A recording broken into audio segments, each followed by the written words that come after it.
नमस्कार, मी मंदार फणसे. तुमचं स्वागत आहे. महाराष्ट्राचा महासंग्राम सुरू आहे आणि निवडणुकीचे वेगवेगळे चेहरे आपल्या समोर येत आहेत आणि त्यात सगळ्यात महत्त्वाचा आज मुंबईतली जी लढत आहे त्या लढतीमधला एक चेहरा आपल्या सोबत आहेत ज्यांना तुम्ही सगळेजण जाणता. शायना एनसी, तुमचं स्वागत आहे या आमच्या सगळ्या स्टुडिओमध्ये. पण सगळ्यात महत्त्वाचा मुद्दा तुम्हाला विचारायचा आहे, ह्या निवडणुकीमध्ये तुम्ही कधी ठरवलं की तुम्हाला यायचं आणि तेही शिवसेनेच्या चिन्हाच्या?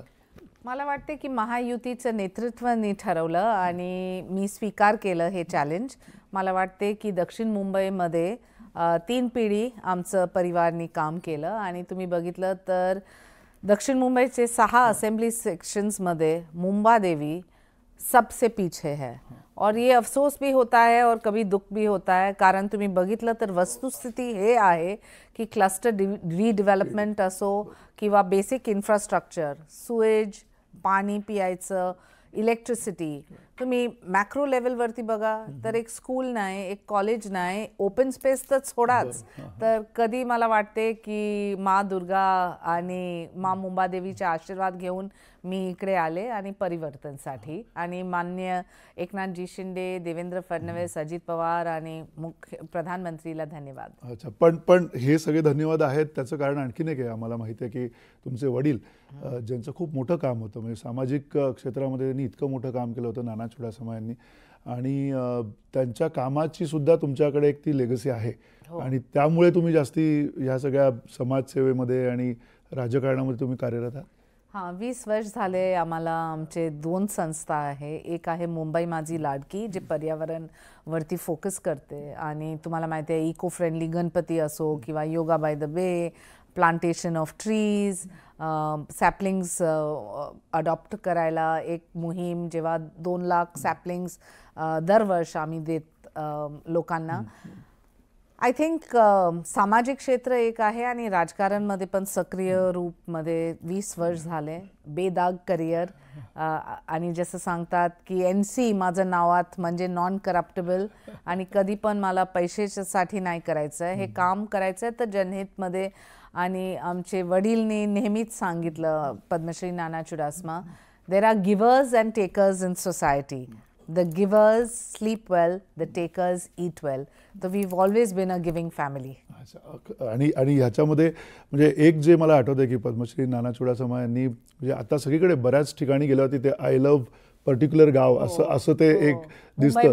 पण हां, आणि आय लव्ह मुंबईचं त्यांनी त्यावेळेला हे सगळं सुरू केलं होतं, मुंबई माझी लाडकी. आणि आता मी नेहमीच सांगते की मुंबादेवी माझी लाडकी. आणि आता लाडकी बहीण सारखी योजना आहे. मुंबादेवी सारख्या एखाद्या अशा प्रकारच्या या सगळ्या विधानसभेमध्ये तुम्हाला असं वाटतं की लाडकी बहीण सारखी योजना सुद्धा पुढे जाऊ शकते? सर्वप्रथम माननीय मुख्यमंत्री एकनाथजी शिंदेला धन्यवाद, कारण लाडकी बहीणला एक संधी दिलं आणि जिथे 40,000 लाडकी बहीणमध्ये मुंबादेवीमध्ये तुम्ही बघितलं तर त्यांना हे 7,500 त्यांच्या बँक अकाउंटमध्ये तर भेटलंच, परंतु ह्याच्यात 15,000 मुस्लिम महिला पण आहे.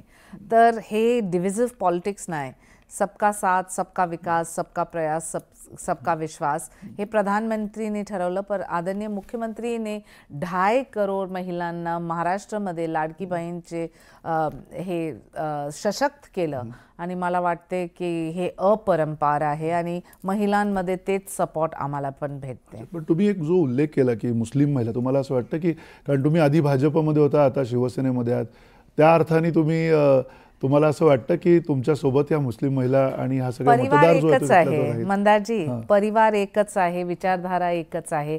एक कुटुंब मोठं झालं तर तुम्ही एक घर मधून दुसरे घर, परंतु मला वाटते की सक्रिय काम महायुतीच्या नेतृत्वाने 1.5 वर्षमध्ये नक्कीच केलं.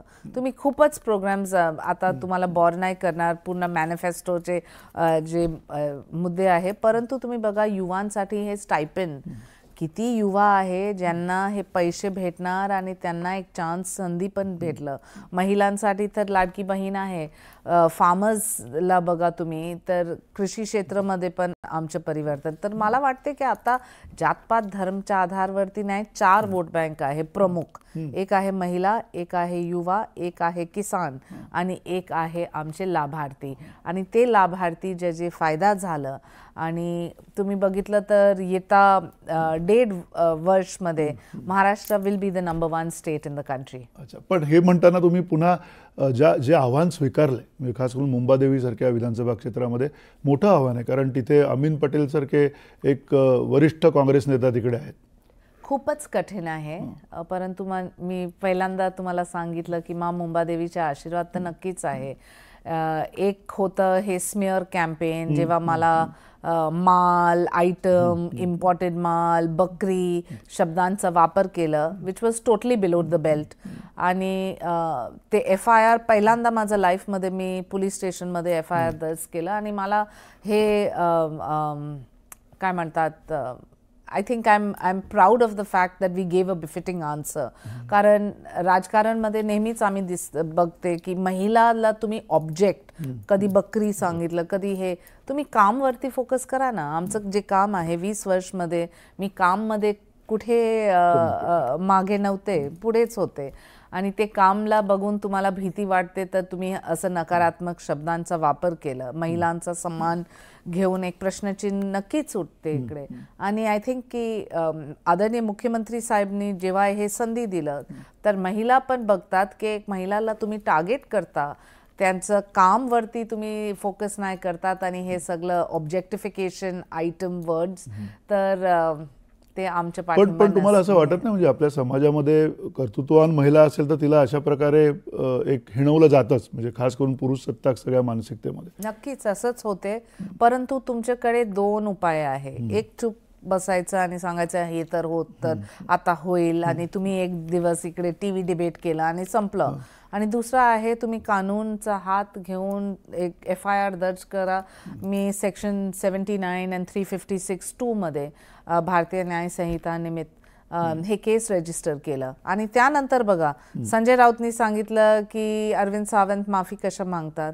अरविंद सावंत 2014 आणि 19 मध्ये मला लाडकी बहीण म्हणून आमचं प्रचार केलं आणि मोदीजीचा फोटो वापरलं. आणि त्यानंतर आम्हाला असं शब्दांचा वापर, नंतर अपॉलॉजी मागतात आणि संजय राऊत सांगतात की हे अपॉलॉजी कशासाठी, अपॉलॉजी द्यायची गरजच नाही.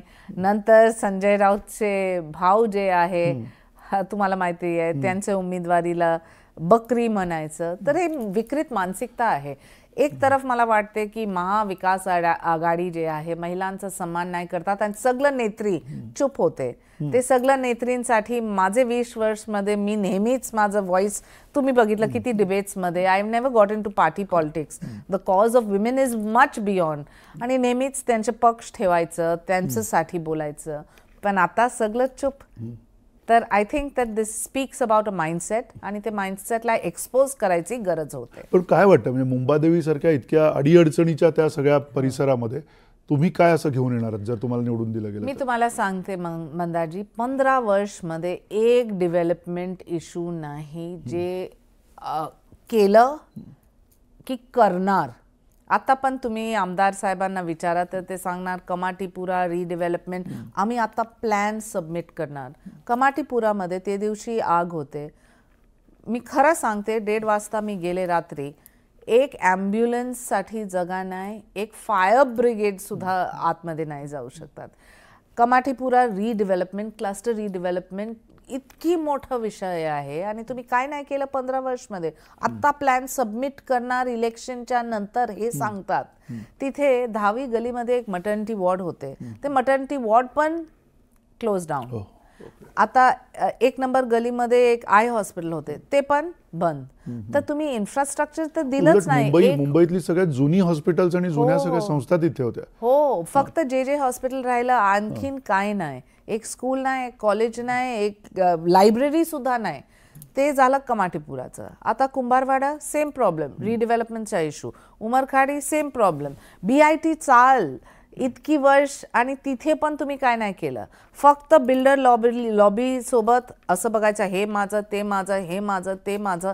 आणि नंतर इलिगल एन्क्रोचमेंट. एक घरचं वरती दुसरं, दुसऱ्याच्या वरती तिसरं. आणि हे तुमचं तुष्टीकरण नाही तर काय, हे वोट बँक पॉलिटिक्सच आहे ना. किंवा तुम्ही तुमचं वोट बँकला घर द्यायचं, त्यांना इन्स्युलेशन द्यायचं, त्यांना इलिगल कन्स्ट्रक्शन द्यायचं. मला हे सगळं नाही करायचं. आणि मी तुम्हाला एक चीज सांगते, मला जनहितमध्ये काम करायचं आहे. सेविका म्हणून तुम्ही कदाचित हे सांगणार की कसं करणार इतकी कॉम्प्लिकेटेड कॉन्स्टिट्युएन्सी. सर्वप्रथम एक ब्लूप्रिंटची आवश्यकता आहे पूर्ण कॉन्स्टिट्युएन्सीसाठी, कारण जागा आहेच नाही.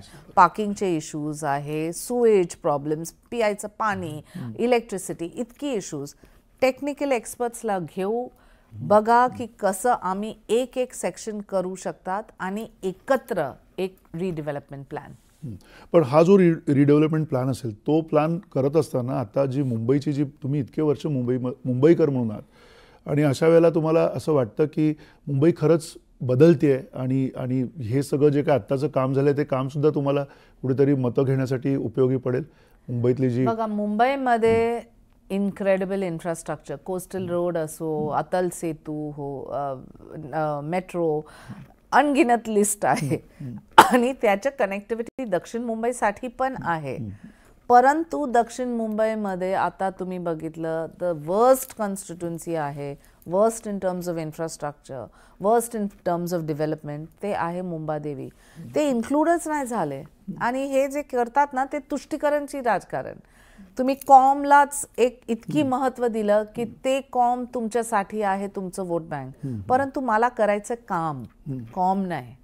कॉम आणि काम मध्ये खूपच अंतर आहे आणि सगळ्यांना एकत्र घेऊन, परंतु काम म्हणजे काम. पण मुंबई म्हटल्यावरती जी एक श्रीमंती, मोठे टॉवर्स वगैरे आपण म्हणतो, तशी काही परिस्थिती त्या विधानसभा क्षेत्रात दिसत नाही. आणि खास करून तुम्ही आता कौमचा उल्लेख केला, तुम्हाला असं वाटतं की खरंच इथे अक्षरशः म्हणजे हिंदू विरुद्ध मुस्लिम अशा प्रकारची एक दरी आहे तिकडे पडलेली? अफसोसजनक आहेच, नक्कीच आहे. आता तुम्ही बघा की 1,39,000 मुस्लिम्स, 1,00,000 हिंदू आहे. प्रॉब्लेम हे आहे, आमचे हिंदू समाजचं वोटिंग इतकी कमी आहे आणि मुस्लिम वोटिंग पॅटर्न इतकी जास्त आहे, तर it does become a polarised battle.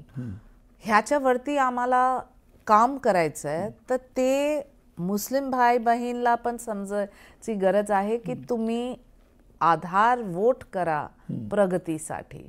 तुमचं वोट जे आहे प्रगतीसाठी, डेव्हलपमेंटसाठी, नाहीतर तुमची पूर्ण पिढीच संपवणार.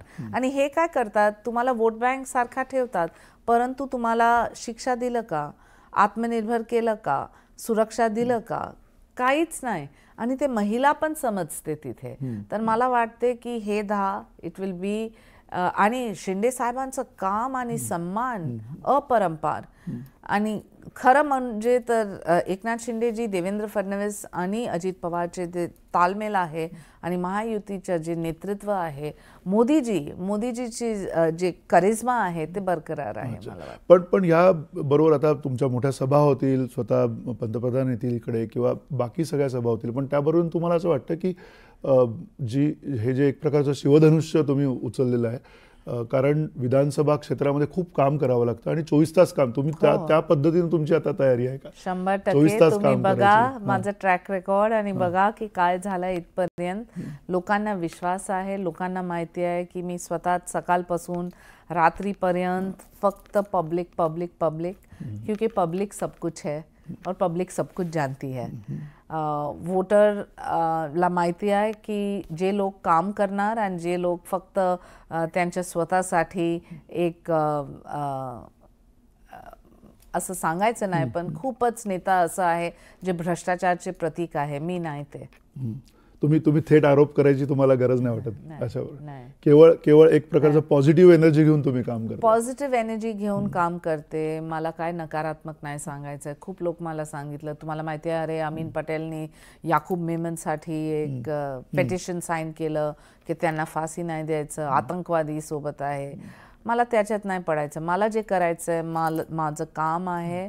नेहमीच मला लोकांशी प्रेम आणि त्यांचे संवेदनशीलता घेऊन लोकांना, ॲक्च्युली मंदाजी काय आहे सांगू, त्यांना पाहिजे कोण जे त्यांना ऐकतात आणि त्यांचा कामचा प्रयत्न करतात.